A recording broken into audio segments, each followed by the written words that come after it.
control to 10, Major Tom. 9, 8, 7, Ground control 6, to Major Tom. 5, 4, 3, Take your protein pill and 1. put your helmet. Protein pill? Protein pill? We can't have like roast beast on the way to Mars? Take me off the list for the space program, because I ain't going. If I can't have me some roast beast, it ain't happening. All right, look at that. Robert Heffernan, Mangia.tv, Cooking Vamp 54. You know, after 53 of them, I decided to try some new technology, and hopefully some more people will show up here at blab.im, which is in beta. I know something about beta, but that's another story. And yeah, look at me, all dressed up. Beautiful tree. We got a live studio audience again here on the Mangia set, and we're talking roast beast. All right, roast beast. I mean, you gotta get fired up for roast beast for Christmas dinner, all right, for a holiday dinner, Passover, Hanukkah, New Year's Eve, Kwanzaa, roast beast. I mean, you gotta be super excited for it. And, you know, I'm always learning in the kitchen, and honestly, I learned that I'm doing the roast beast wrong, all right? I just learned that, and I am ready to impart the knowledge that I learned upon you all on roast beast. And, you know, first of all, you know, a big roast, whether it's a prime rib or if it's, you know, the whole tenderloin, or if it's whatever, you got the full thing, that's the strip loin, so it's, you cut it up, it would be all strip steaks, but the whole thing, you know, if you're going to cook that, and I've done them before, to near disaster one time, you gotta, you know, there's some things that you gotta take into consideration, all right? And so I made a little list of things that you gotta be able to do. First of all, think about, you know, the cost of one of these big roasts. I mean, it's a big chunk out of your pocket, and you wanna make sure that you're doing it right so you don't waste that money, all right? So I got some personal tips that we're gonna go through here. And welcome to Rocky Mountain Vacation Rentals. She's back. Weekend grilling. Thank you for showing up. Ivy and Dracena Wines. All right, we got some few people here that we can talk, and I want some feedback on this platform in particular, because there's a few things that it can do that Spreecast can't do, and so I am super excited to, you know, test it out and see what we can do, how much fun we can have on this particular platform. All right, so first of all, you got the roast beast going, right? You got to have a nice bottle of wine. I mean, the number one thing is to open a bottle of wine when you're making a roast, all right? Because you got to do some prep, and you might as well enjoy a nice bottle of wine while you're doing it, all right? No protein pills involved here. Major Tom, he's out. We're going with roast beast. All right, now the first tip is let this baby sit out at room temperature for more than a little while, all right? The roast is going to cook from the outside in, okay? And you don't want it sitting in a 52-degree refrigerator, so the whole thing is 52 degrees, and then stick it in an oven and expect that you're going to come out with that restaurant quality or restaurant style prime rib where it's rare and it's pink all the way through. If that thing is at 50 degrees in the middle and you throw it in the oven, you're not going to get that. There's no way. Weekend grilling in agreement, at least 2 hours. It's got to sit out, and there's no problem with this because there's not going to be any bacteria growth, and even if there was, it would grow on the outside of the roast, and when you put it in the oven, you're killing the bacteria. All right, so you got no worries about food poisoning, letting it sit out and come to room temperature.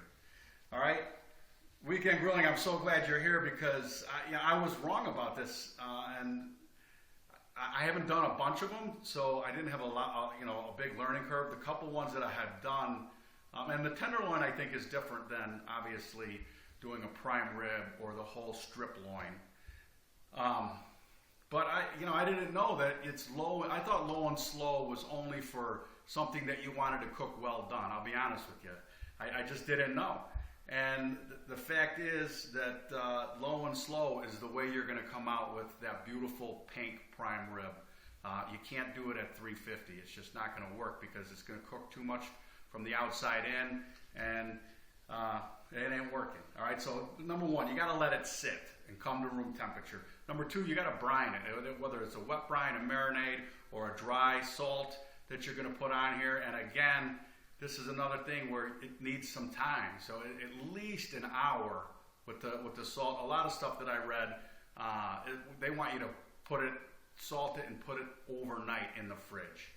So it's got time for the salt and the moisture to reabsorb, and so you got to give that time to happen. This is especially true with steaks. I know we're talking about roast beast, but when you're doing steaks, if you salt them, you want them to at least a couple hours and let that moisture reabsorb into the steak. All right, and again, you're bringing them to room temperature. All right, so 1, 2, 3, 4. My fourth thing, we got wine, we got let it sit, we got brine it. All right, 3 things for sure. All right, Cook In, Dine Out made it. Thank you so much for showing up. You only missed the first 4 things, so don't even worry about it because I'm going back on. Open a nice bottle of wine, let that roast sit to room temperature. All right, brine it well in advance, and then season it, obviously.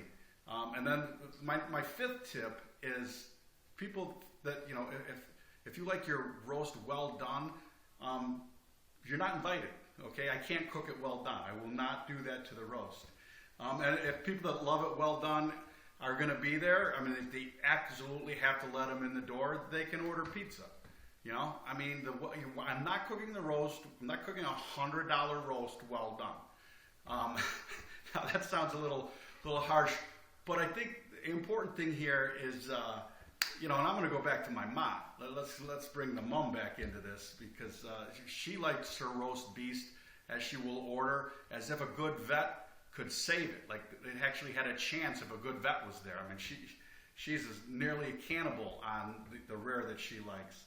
But the fact of the matter is that you can always, if somebody likes it well done and you got a prime rib going, when you carve it up, if it's too rare, you can take that and throw those back on the grill and grill them up to well done. You can pan fry individual pieces back to well done. The fact of the matter is, once it's well done, you ain't getting back to rare.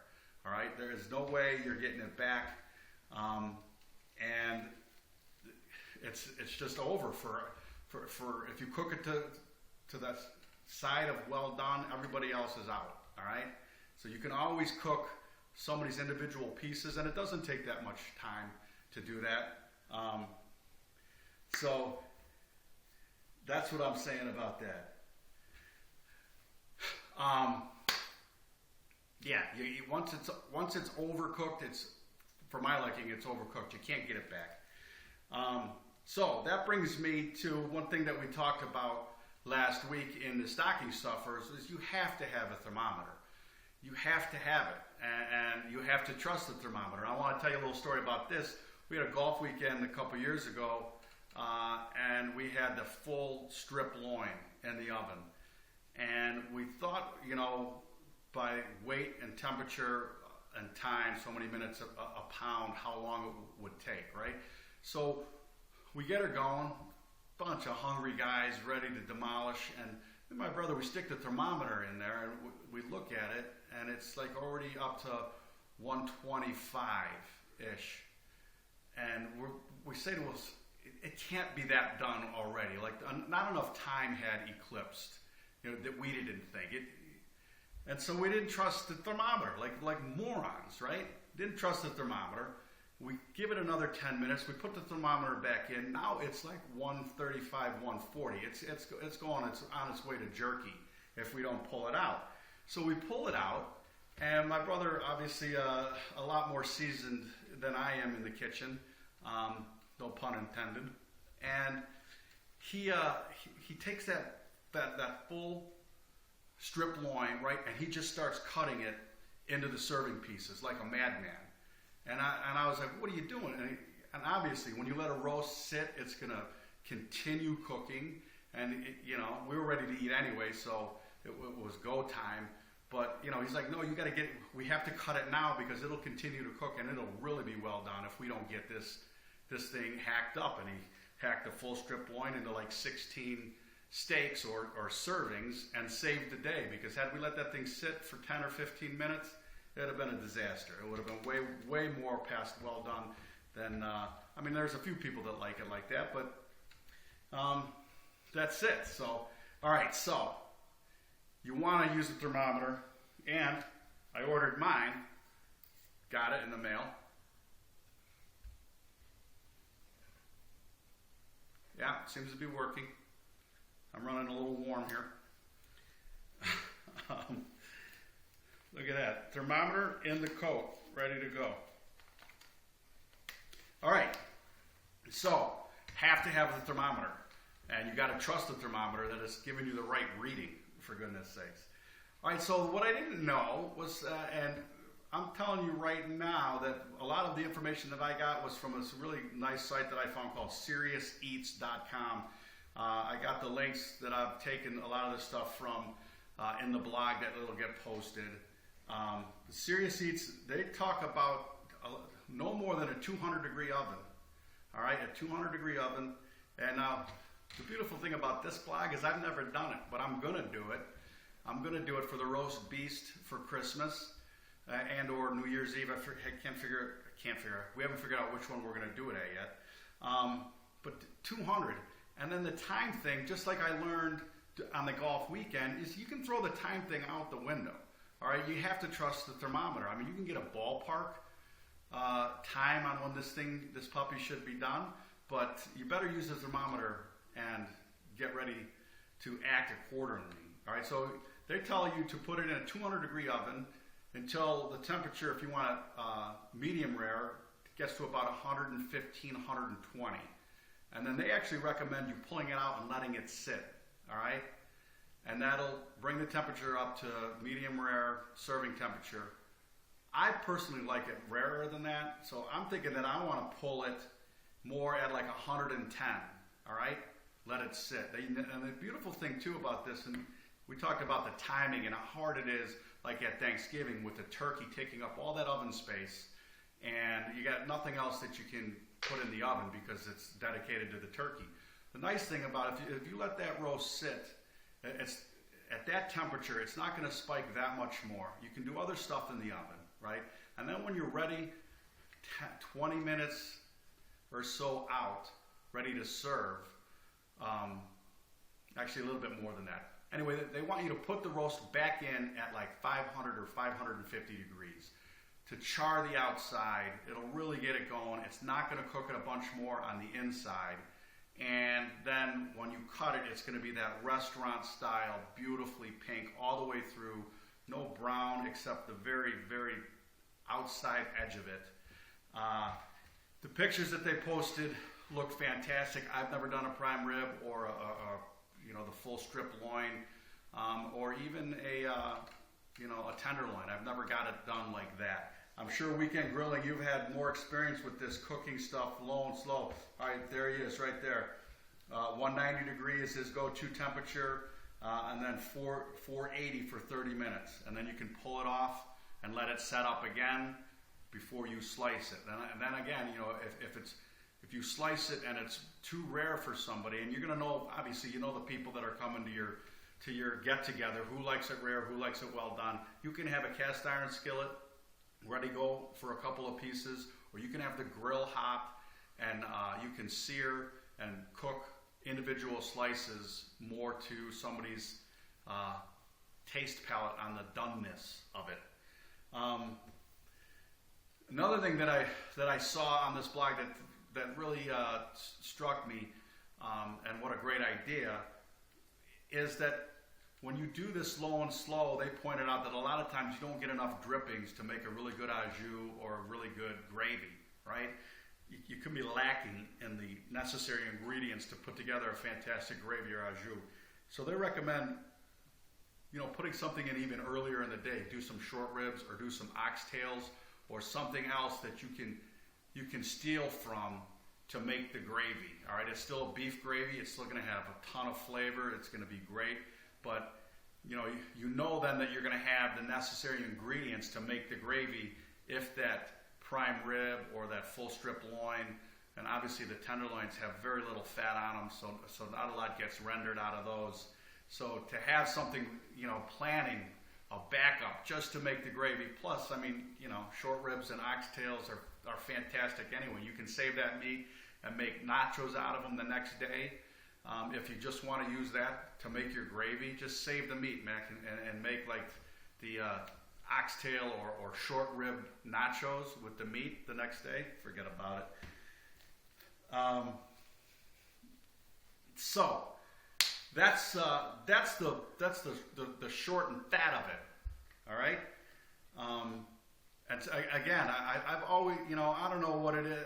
You just hear 325 and 350 so much that if you're not a skilled person in the kitchen, you think that that's the right temperature, or I did anyway, or maybe even lower. I'd go down to 300 and cook my beef roasts, and obviously to not very good success.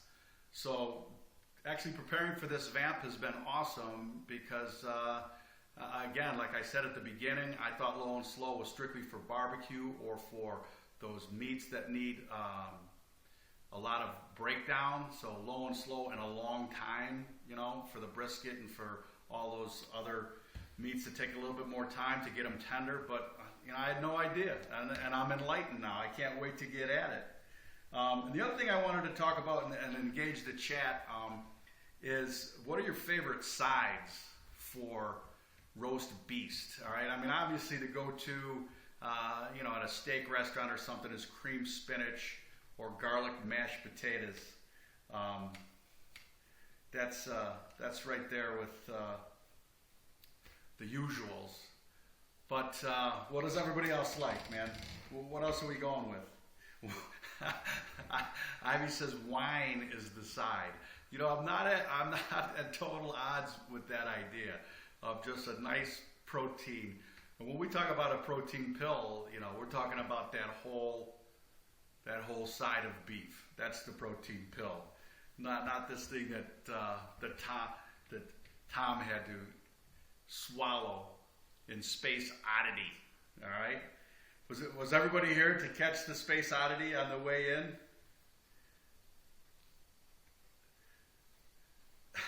All right. What else? What are the other sides? Twice baked? Absolutely, man. I like twice baked potatoes. Tell me, Weekend Grilling, you're firing on the chat. Are they more work than they're worth, or is there a way to do them that, is there a hack that makes them pretty, easier than sometimes it looks to put together a fantastic twice baked potato? I do love twice baked potatoes. I'm just not sure if I like the work that goes that's involved in putting together a fantastic one.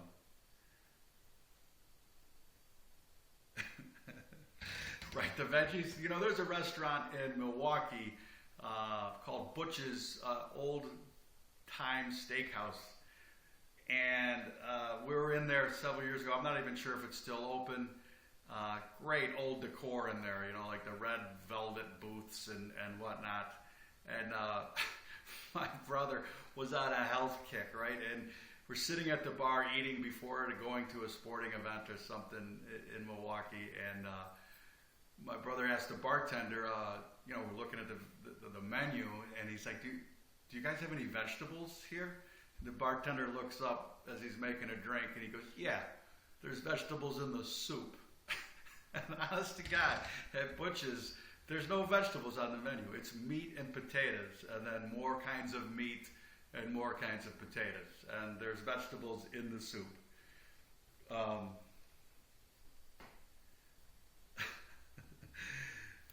So Weekend Grilling says that, done properly, that piece of prime rib is so big that it takes up the whole plate, no room for vegetables. And I guess that's why you got to go with the cream spinach, so you can actually just, use it like gravy put it over the top. That's right. Put it on top. Yeah, Butch's Old Fashioned Steakhouse in downtown Milwaukee. Looks like nothing from the outside. I actually am not sure it's still open. It's just a little bit west of downtown, I believe on Wisconsin Avenue. I'm not sure. It's the old casino. There it is. Weekend Grilling. Butch's Old Casino. Weekend Grilling. Is it still open? Are they still not serving vegetables there?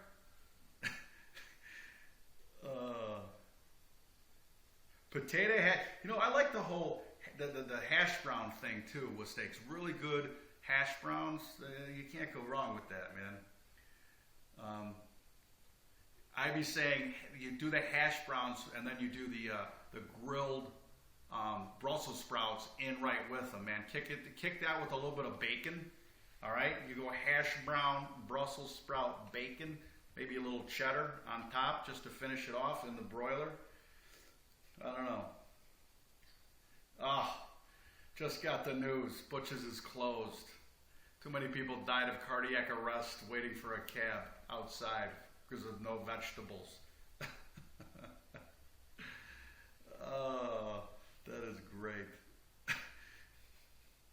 All right, and again, how about this too? The horseradish. How important is the horseradish for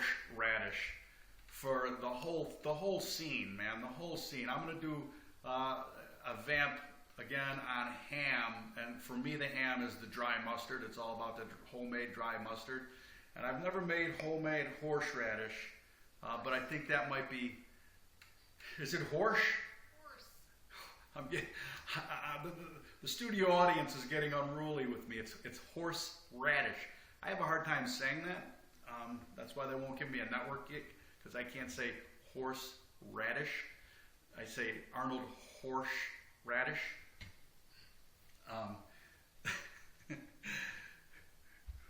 What was his name? Horseback, horse something, horseradish. Anyway, homemade. Anybody's got any tips on horseradish? Homemade horseradish. Arnold Horseback. That's it. That's what I'm thinking of. Welcome back, Kata. I wonder if Arnold liked horseradish. It's impossible to say. Okay, so all right, man. Cook In, Dine Out is on this. Andrew, please whip up a killer hash brown, Brussels sprout, bacon. I mean, come on, doesn't that sound good with a nice side of roast beast? And then some, asparagus or something to combat it all, some sort of vegetable to put it together. Yeah, I mean, you got to go with the asparagus on the grill. The beautiful thing too is you cut that roast up, and you got to go out to the grill and make somebody's well done, because that's how they enjoy it. And you're out at the grill enjoying wine, cooking the asparagus, and making their raw roast beast well done. It's a beautiful time, And I'll tell you too, for me it's easier now having moved to Bend, because, I always was a person that grilling never ends. It doesn't stop. Winter doesn't stop. Before the driveway gets shoveled, you shovel your way to the grill. That's how important the grill is, all right, at Mangia.tv. You don't even start on the sidewalks or the driveway or any of your fiduciary responsibilities until you shovel your way to the grill. Get the grill, turn it on, get it melted off, get it ready, so that the next day or whenever, that's what you have to attack first in a snowstorm. All right, get the grill ready. The grill accessible. You can do the driveway and the sidewalk and all that stuff later. All right. What else is going on? Again, we did a vamp last year on the sidetrack. We did a vamp last year on things that make it easier for a holiday party, your Christmas get-together or a New Year's party, New Year's Eve party, and especially in the Midwest. I mean, it's a no-brainer that bar should be, most of the stuff in the bar should be outside on the deck. I mean, you cannot, spare any space in the fridge for beverages that can just be in nature's refrigerator out on the deck. Again, why you should be, the deck should, in the Midwest, you should make an effort to keep it clear, all right? A path to the grill, an area to get at it. Now, obviously, you guys got no snow on the ground there, so you're cool right now. But who knows what happens between now and Christmas Eve or New Year's Eve? But again, when you're gonna shovel snow, you gotta be shoveling the deck and the grill first, because the bar, most things are gonna be out there, right? All the beer, all the soda, that stuff's got to stay out there. Even the wines and the champagnes that aren't being imbibed on, leave it out in nature's refrigerator. Okay, what else do we got? That's what I got, man. I'm super excited about the roast beef though this year, because I've never done it perfect. I've never done it like unbelievable. I do the prime rib. I do the tenderloin. I can do that one good on the grill. Again, that's a whole different thing though. Because they start out fat and they go narrow, so you're always going to get the well done stuff for the people that like well done, and you're usually able to keep the big fat part of that tenderloin nice and rare, so everybody's happy. But that long prime rib or the long strip loin, that's a whole different ball game. Obviously, it's a much bigger piece of beef that you're going at it with, but low and slow and with the thermometer, depending on whether you want it to end up rare or medium rare. Got to use the thermometer. Got to pull it out if you have time. Let it set. You can do a bunch of other stuff in the oven and then put it back in for 30 minutes at 490 to 520, somewhere in there, so it chars on the outside. Awesome. You pull it out, let it set up another 10, 15 minutes, slice it, you're ready to go, man. And the other things that we talked about, let it come to room temperature, all right? If you're going to brine it, you got to do that well in advance.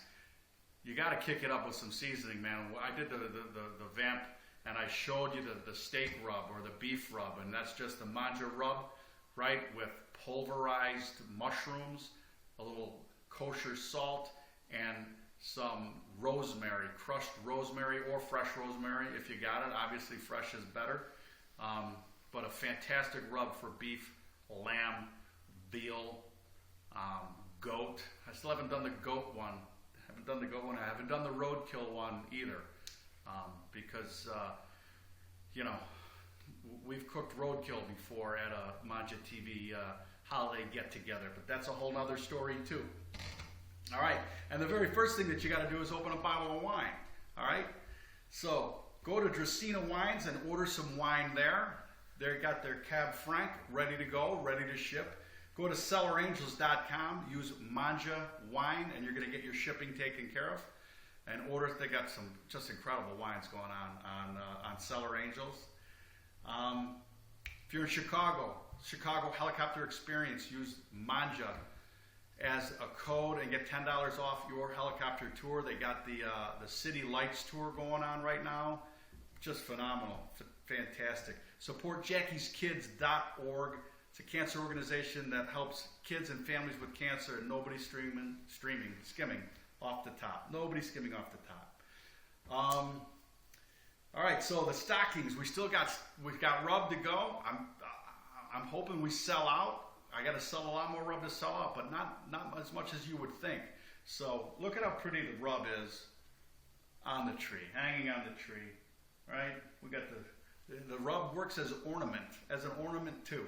So spread the word on the rub and the fantastic deal, 10 bags for $40 with free shipping. What else? That's what I got. I'm super excited to get to the roast beast. We got 3 more verses for the Mangia TV Christmas song. So that's coming along. We're going to have, right now we got, how many we got? We got about 15 verses. I don't think it should be a Bob Dylan song. and just keep going on and on and on. And there's some good ones. I like what I'm seeing. So pass on the links, please, to your creatives, and get some more people involved in this. I met a band, and they haven't reached back out to me. I reached out to them.